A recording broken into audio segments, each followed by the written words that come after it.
자, 경우의 수랑 순열 부분은 좀 빠르게 정리할게요. 요거는 이제 우리가 고1 때 배웠던 내용이라서. 근데 이제 경우의 수를 얘기를 안 할 수가 없는 게 확률까지가 얘 대원칙이야.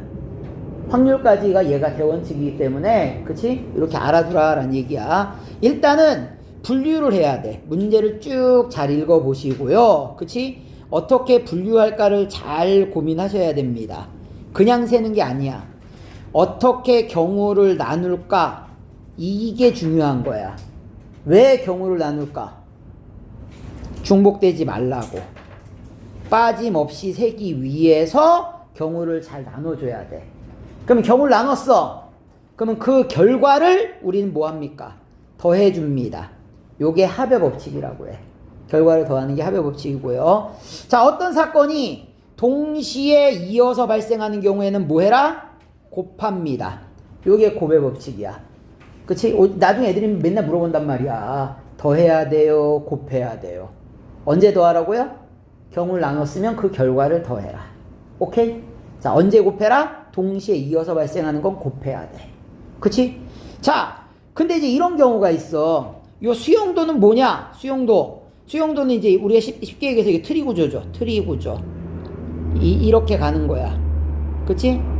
이렇게 가는 게 수용도인데, 수용도는 주로 이런 내용들이 많이 등장을 합니다. 이 자리엔 넌 안 돼. 이게 뭔 소리냐? 뭔 제약 조건이 더럽게 많은 거야. 뭔 제약 조건이 더럽게 많은 거야. 자, 이 자리엔 뭐가 들어가면 안 되고, 이 자리엔 뭐가 들어가면 안 되고, 이 자리엔 뭐가 들어가면 안 되고, 이런 것들 있지 않냐. 그래서 예전에 수능에 나왔을 때는 대표적인 예가 있었습니다. A, B, C, D 4명이 있어. 이 4명이 있는데 4명이 그쵸? 시험을 봤어. 자기 거 채점하면 안 돼. A가 A 채점하면 안 되고요. B가 B 채점하면 안 되고, C가 C 채점하면 안 되고, D가 D 채점하면 안 된다. 라는 게 경우의 수에서 안 나왔어. 확률에서 나왔었어. 이 문제가. 오케이? 그래서 뭐 이제 간단하게 방법을 얘기하자면 이거야. 자, 그럼 결국엔 얘가 되는 거야. A가 있고요, B가 있고, C가 있고, D가 있는데 A가 A 채점하면 안 되니까 B나 C나 D를 채점하면 되는 거야. 됐어?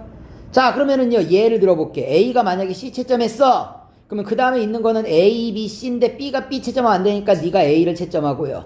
네가 D를 채점하면 되겠죠. B는 안 되니까. 그러면 C, A가 나왔으니까 남는 게 누구 남았어? 자, B, D가 남았는데 D가 D 채점하면 안 되니까 네가 D, 네가 B가 되는 거야. 자, C, D를 채점했으면 남는 거는 A, B를 채점하시든가, 자, B, A를 채점하시든가. 자, 그래서 몇 가지가 나와? 3가지. 그럼 얘도 해보면 몇 가지가 나올까? 3가지. 너도 몇 가지가 나올까? 3가지. 자, 전부 다 더하면 몇 가지? 9가지가 됩니다. 그래서 요거를 또 다른 말로는 완전순열, 교란순열이라고도 얘기합니다. 됐어? 요거는 뭐 한 4개까지만 외우세요. 5개까지 나온 적이 거의 없어서. 그치? 하나, 두 개, 3개, 4개 또 너무 작어. 그래서 맨날 4개야. 아, 지겨워 죽겠어. 맨날 4개야. 그래서 이제 이렇게 된다라는 거 알아둘 수 있도록 하고요. 자, 우리가 문제를 구하다 보면 이런 경우가 있어. 경우가 너무 복잡해. 아니면 경우가 너무 많어. 자, 첫 번째는 뭘까요? 경우가 너무 복잡하거나 경우가 너무 많어. 뭘까? 내가 삽질할 확률이 높아. 문제를 잘못 읽은 거야. 다시 읽어봐. 오케이? 그렇게까지 복잡할 일이 많지는 않을 거야. 그치? 일단 1순위는 내가 잘못 읽은 경우야. 그치? 만약에 그게 아니라고 하면은, 나는 반대 경우로 가시면 됩니다. 요걸 우리가 여집합 여사건이라고 하죠. 여집합 여사건이라고 얘기를 해. 자, 그러면 반대 경우에 보면은 우리가 이제 어떤 용어가 제일 많이 쓰이느냐? 뭐 맨날 나오는 용어가 있어요. 적어도. 그치? 적어도라는 말이 나오면 그냥 무조건 반대로 가세요. 그쵸? 아무 생각 없이. 뭐 이거 말고 또는도 되긴 되는데 그렇게까지 세분화해서 너무 이것저것 만들다 보면 한도 끝도 없으니까 그냥 적어도 하나만 기억해. 중요한 건 이거야. 경우가 너무 많거나 복잡하면 반대 경우 생각하시면 돼요. 오케이? 자, 집을 방법수 그냥 넘어갑시다. 오케이? 이건 뭐 고1 때나 배우는 거고요. 색칠하는 방법수 이것도 넘어갈게요. 왜냐? 고1 때나 배우는 거지. 이건 뭐 나중에 색칠하는 거는 딴 거 나와요. 여기서는. 여기서 색칠하는 게 안 나오진 않아. 나오긴 나오는데 그치? 고1 때 배우는 방법이 안 나와. 딴 게 나오니까 딴 거 얘기할게요. 자, 여기서 보면은 1번 이렇게 돼 있어요. 아래쪽 그림과 같이 도로망이 있습니다. 갑을 두 사람이 강남에서 시청까지 또는 잠실을 통과해서 청량리로 간답니다. 자, 강남에서 청량리로 가고자 하는 방법의 수는 첫 번째, 자, 강남에서 시청을 거쳐서 청량리로 가는 경우가 있고요. 두 번째는 강남에서 잠실을 거쳐 청량리로 가는 경우가 있습니다.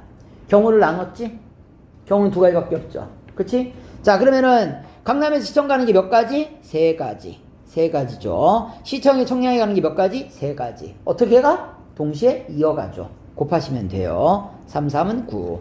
자, 강남에서 잠실 가는 거 두 가지. 잠실에 청량리에 가는 거 두 가지죠? 따라서 두 가지 곱하면 되니까 네 가지.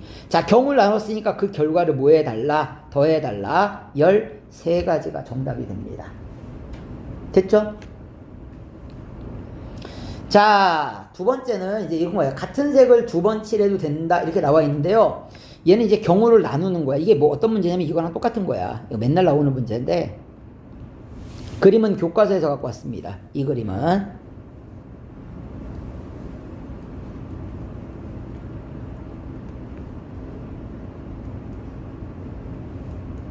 뭐 사실 이런 그림은 똑같은 그림이지? 그렇죠? 이거 돌려서 중복되게 그리면 안 되기 때문에, 그치? 약간 삐딱하니 그린 거야. 돌려서 중복한데, 이거. 오케이? 나처럼 막, 그치? 들쑥날쑥하게 그려야 돼. 더 들쑥날쑥하게 그려야 되나? 자, 쓰지 마. 쓰지 말고 그냥 봐. 예를 들어서 이거야. 자, 5가지 색으로 내가 칠하려고 합니다. 그쵸? 자, 서로 다른 색을 칠할 때에 칠하는 방법은, 그러니까 이웃하는 데는 서로 다른 색 칠하는 거야. 같은 색 두 번 사용할 수 있고요. 왜 칠하지 말냐면은, 봐봐. 일단 들어봐봐. A에 칠할 수 있는 게 몇 가지냐면 5가지야. 자, 그러면 B에 칠할 수 있는 게 몇 가지냐면, A에서 칠한 거 안 되니까 4가지야. 자, C에서 칠한 거는, B에서 칠한 게 안 되죠. 그러니까 넌 4가지라고 생각할 수 있는데, 문제는 D가 문제가 되는 거야. 왜 D가 문제냐? 이놈이 만약에 C라는 놈이 A랑 같아질 수도 있는 거잖아. C라는 놈이 A랑 같으면은, 그치? D에는 A, C에 들어간 색깔 말고 B에 들어간 색깔 말고 두 가지를 제외한 셋 중에 하나 들어가면 돼. 근데 만약에 C가 A랑 달라. C가 A랑 다르면 A랑 B랑 C랑 셋 다 다른 거지 지금. 이 세 가지 색을 제외한 나머지 몇 개만 들어갈 수 있어? 2개만 들어갈 수 있어. 따라서 이 문제는요, 경우를 나누셔야 됩니다. 그래서 자, 첫 번째는 어떤 경우냐? A랑 C랑 같은 경우고요. 두 번째는 A랑 C랑 다른 경우입니다.